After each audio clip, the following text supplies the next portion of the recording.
اعوذ باللہ من الشیطان الرجیم بسم اللہ الرحمن الرحیم نحمدہ ونصلی ونسلم علی رسولہ الکریم اما بعد۔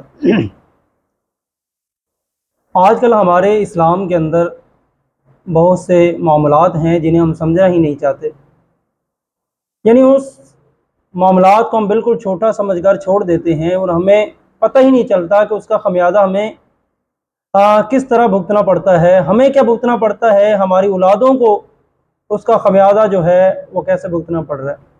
ان میں سب سے جو مین ایفیکٹ ہے وہ یہ ہے کہ ہمارے بچوں کو، ہماری اولادوں کو، ہمیں، ہمارے دوستوں کو غسل کرنے کا طریقہ تک نہیں آتا، اور یہ کوئی دین کا بڑا ارکان نہیں ہے، دین کا کوئی بڑا معاملہ نہیں ہے، یہ تو جناب رسول اللہ صلی اللہ علیہ وسلم نے خود ہی فرما دیا طہور شطر الایمان کے ایمان کے کچھ حصے ہیں، ان میں سے آدھا حصہ صفائی کا بھی ہے کہ انسان کو پاک صاف رہنا چاہیے ہر حال کے اندر۔ یقیناً جب انسان کو عبادت کرے گا، نماز پڑھے گا، روزہ رکھے گا، حج کرے گا یا کوئی بھی نیک کام کرتا ہے، اس کے لیے پاک ہونا شرط ہے، پاک صاف ہونا یہ پہلی شرط ہے۔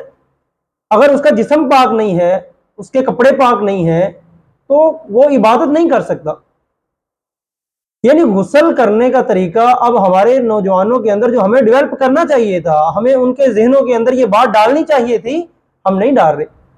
مساجد کے اندر بھی بڑے بڑے یعنی تذکروں کو کیا جاتا ہے، بڑے بڑے عنوان اور ٹاپک پر بات کی جاتی ہے، لیکن بنیادی جو باتیں ہیں ان کو مد نظر نہیں رکھا جاتا۔ ہمیں بڑے ایسے نوجوان ملتے ہیں اسکول کے اندر، مختلف انسٹیٹیوٹ کے اندر، بڑی جگہوں پر دوست احباب ملتے ہیں، جب ان سے پوچھا جاتا ہے کہ بھائی غسل کیسے کرتے ہیں، وہ کہتے ہیں جی سمپل جیسے نہا لیتے ہیں غسل ہو جاتا ہے۔ ایسے غسل نہیں ہوتا۔ اب اسلام کیا کہتا ہے؟ صحیح مسلم کی حدیث یہ ہے کہ غسل کرے گا تو بندہ پاک ہوگا، ویسے جیسے مرضی نہاتا ہے وہ پاک ہی نہیں ہے۔ اور جو میرے اس بیان کو سن رہے ہیں، اگر انہیں طریقہ نہیں آتا تو وہ کیا کریں گے؟ ان کی تو ساری زندگی گزر گئی ناپاکی کی حالت میں، نمازیں ناپاکی کی حالت میں، روزے ناپاکی کی حالت میں، مساجد کے اندر جو ہم نے اللہ تعالیٰ کو یاد کیا وہ ناپاکی کی حالت میں۔ تو غسل ایک ایسی چیز ہے جو بنیادی کام ہے، ہر لحاظ سے پاک صاف رہنا ایک مسلمان کے لیے شان شیان عمل ہے کہ وہ جب رہے پاک صاف رہے۔ اللہ تعالیٰ پاکی کو پسند کرتا ہے۔ یعنی ایک حدیث میں یہ بھی ہمیں ملتا ہے، صحیح حدیث ہے، کہ اللہ خوبصورت ہے، اللہ جمال ہے، جمال والا ہے، اور جمال والے کو پسند کرتا ہے، خوبصورتی کو، پاکی کو وہ پسند کرتا ہے۔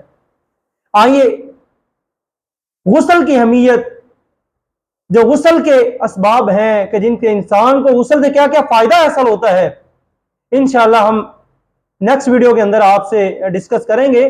تو اس ویڈیو کے اندر سب سے پہلے بھائیوں کو یہ یاد دلانا ہے کہ غسل کرنا بہت ضروری عمل ہے، کہ اس کے علاوہ انسان پاک نہیں ہوتا۔ اگر کوئی انسان ناپاکی کی حالت میں چلا جاتا ہے، وہ میاں بیوی کا معاملات ہیں کہ انسان کو ویسے احترام کی صورت میں وہ ناپاک ہو جاتا ہے یا کسی اور صورت میں اس کے اوپر غسل فرض ہو جاتا ہے، تو وہ غسل کی ادائیگی کے بنا وہ پاک نہیں ہو سکتا، جیسے جتنا مرضی نہاتا رہے، چاہے دن کے اندر 10 20 بار بھی وہ نہا لے، وہ غسل اگر نہیں کرتا، جو غسل کے معاملات ہیں جس طرح غسل کرنا چاہیے وہ نہیں کرتا، تو وہ بندہ پھر پاک صاف نہیں ہے۔ اللہ تعالیٰ سے دعا ہے کہ اللہ تعالیٰ ہمیں غسل سیکھنے اور آگے سکھانے اور اس کے اوپر عمل کرنے کی توفیق عطا فرمائے۔ وما علینا الا البلاغ المبین۔